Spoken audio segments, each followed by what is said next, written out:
Welcome to a journey into darkness, where every creak and whisper hides a tale you dare not forget. Tonight, 3 haunted houses stand as silent, rotting monuments to tragedy and terror.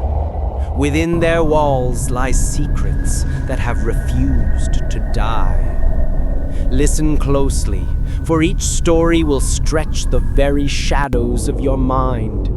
3 terrifying hauntings, each approximately 5 minutes long. When dawn finally arrives, you may never see your world the same way again. Story 1: The Mourning Manor. In the remote, mist-shrouded hills of Scotland, the once grand St. Barrow Manor sat abandoned beneath a perpetual grey sky. The stone walls were slick with rain and time, looking less like a building and more like a tomb carved into the earth. It was built centuries ago by a grieving noble family, and earned its chilling name when Lady Eleanora Barrow lost her newborn son, and consumed by an inconsolable grief, vanished entirely within its halls. Decades later, a meticulous paranormal investigator named Claire ventured to the manor, determined to record proof of life after death. She arrived at dusk, just as the last ribbons of light were fading. Her equipment was in hand, her heart a frantic, muffled drumbeat against the sheer, silent facade of the mansion.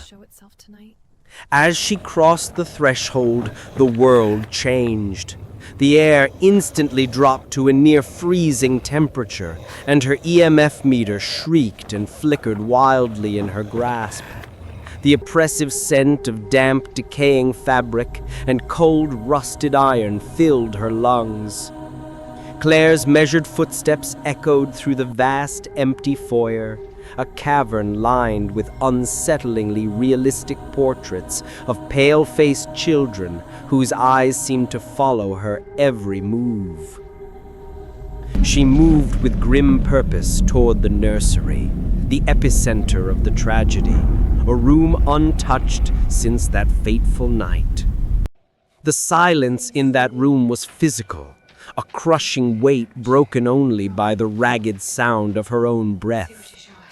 She set up her cameras on tripods, angling them toward the antique wooden cradle in the center. She told herself this was science, not superstition. She sat on a trunk for what felt like hours, the tension coiling tighter in her gut. At the strike of midnight, Claire finally reviewed her audio recorder. Through a torrent of static, she heard it, a delicate, mournful lullaby, humming, faint but undeniable. She snatched her flashlight and traced the sound up the grand curving staircase, her mind screaming for her to turn back. The lullaby grew clearer as she reached the nursery door. In the weak, silvery moonlight filtering through the high window, she saw it. The antique cradle was rocking gently, slowly, on its own. And hovering just above it was a pale, indistinct figure in a tattered, ancient gown. Lady Eleanora. Her eyes, deep hollows of pure sorrow, glowed dimly in the darkness. Claire froze, her body locked in a silent scream.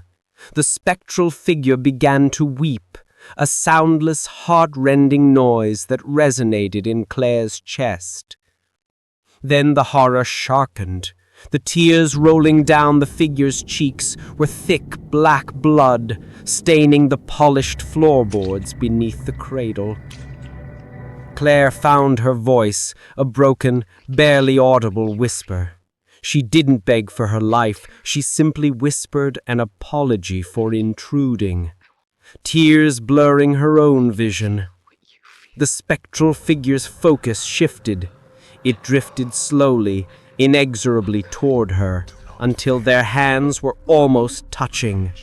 The room's temperature plummeted to a bone-deep, crystalline cold that stole the air from her lungs. What are you? Her digital camera slipped from her numb grasp, clattering to the floor.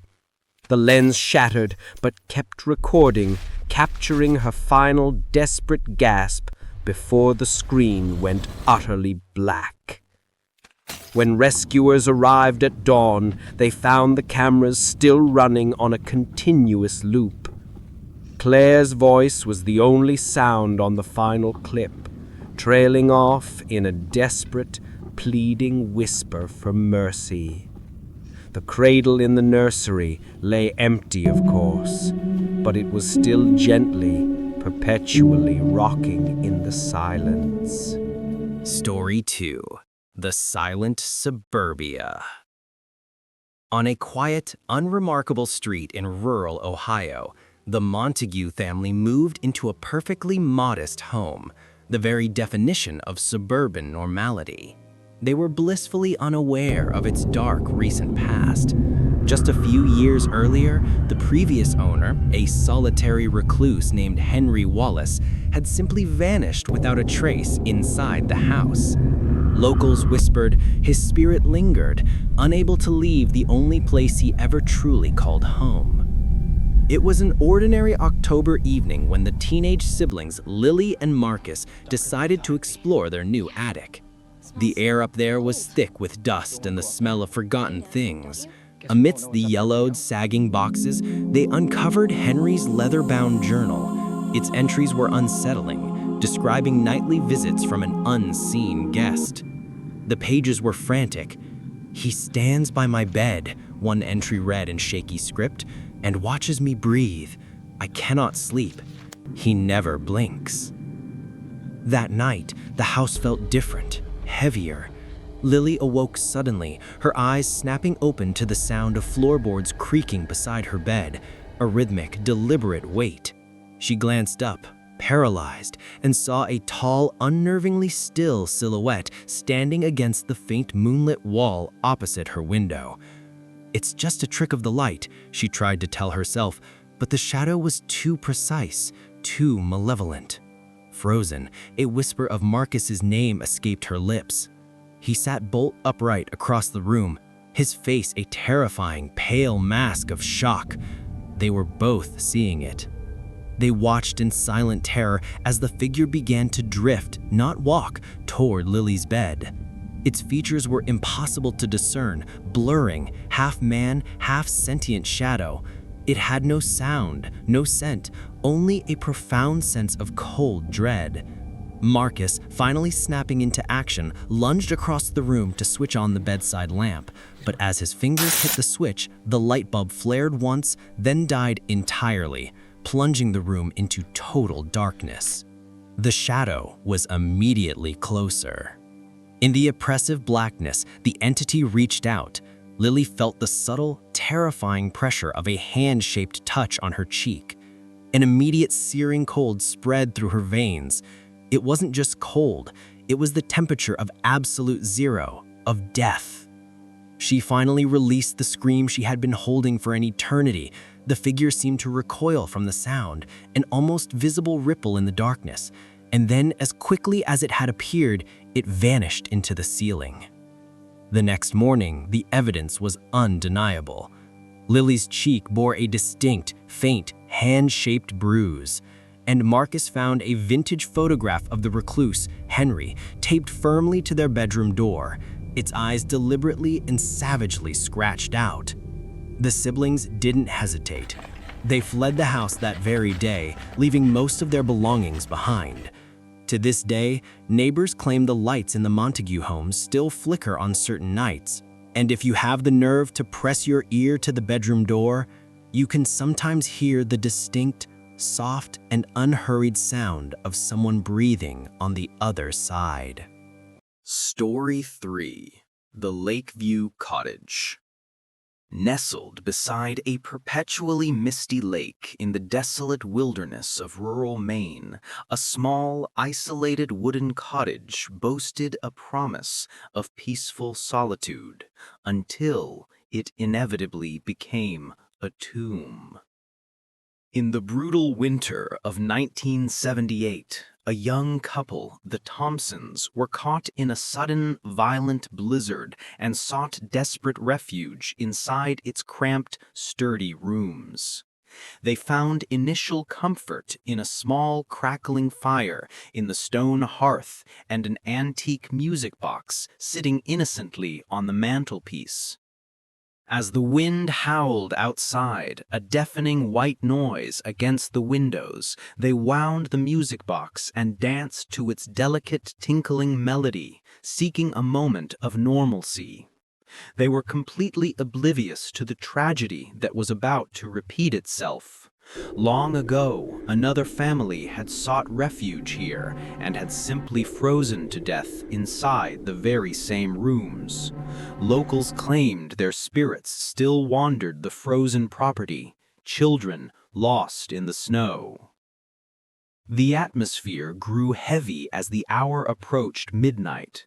The fire began to dim, and the music box, without warning or touch, began to wind itself up again. It played the same simple tune, but this time it was slower, twisted, and horribly off-key.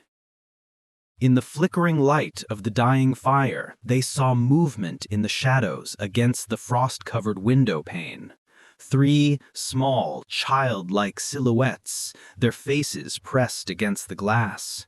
Their mouths were open in silent, harrowing wails. The husband rushed instantly to block the window, a desperate, futile gesture.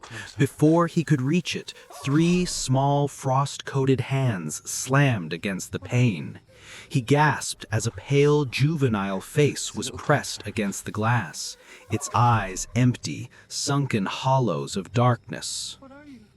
The wife screamed, a sound of absolute panic, dropping the antique music box. It hit the wooden floor, but somehow, impossibly, it continued to play its mournful, distorted melody. The shadows outside grew bolder, no longer content to stay beyond the glass. They began to inch inside, seeping through the cracks in the walls, around the window frames, coalescing like black, frigid smoke. The couple backed into the furthest corner, stumbling over each other as cold, whispering voices filled the small room. "Join us. Stay with us." The fire, their only source of warmth and light, gave one last shudder and died, plunging them into absolute, suffocating darkness. A final, piercing, childlike laugh echoed from the dark corners as the heavy front door slowly creaked shut, sealing them inside. When rescuers arrived at dawn, the cottage was chillingly empty. The hearth was cold, and the music box lay on the floor, its lid closed and completely silent. Outside, tracks in the fresh snow led directly from the front door to the lake's very edge, and then vanished into thin air, as if their steps had simply ceased to exist. The Thompsons were never seen again. But on the very coldest, stillest nights, a faint, tinny melody is said to drift across the frozen water, calling lost, shivering souls toward the depths. 3 haunted houses, 3 unspeakable horrors. Sleep evades those who hear these tales. Good night, if you dare.